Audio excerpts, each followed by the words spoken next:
நன்மையை யோசிக்கிறவர்களுக்கோ கிருபையும் சத்தியம் உண்டு என்று சொல்லி நம்முடைய ஆண்டவராய் இயேசு கிறிஸ்துவானவர் இப்படியாக சொல்லியிருக்கிறார். இந்த உலகத்தில் நன்மை என்று சொன்னால் எதுவாக நாம் யோசிக்கலாம் என்று சொன்னால் உலகம் தருகிற நன்மை.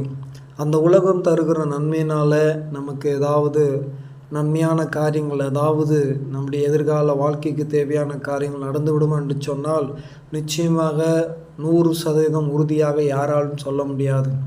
அப்படிப்பட்ட நன்மையை இந்த உலகத்தில் நாம் அனுபவித்து கொண்டிருக்கிறோமா என்று சொன்னால் அந்த நன்மைகள் ஒரு சில நேரம் இல்லை, கொஞ்ச நேரம் இல்லை என்று சொன்னால் ஒரு நாள் அப்படி தான் நம்ம அனுபவிக்க முடியும். ஆனால் நிரந்தரமான நன்மையை யோசிக்கிறவர்களுக்கு கிருபையும் சத்தியம் உண்டு என்று சொல்லி நம்முடைய ஆண்டவராய் இயேசு கிறிஸ்து சொல்கிறார்.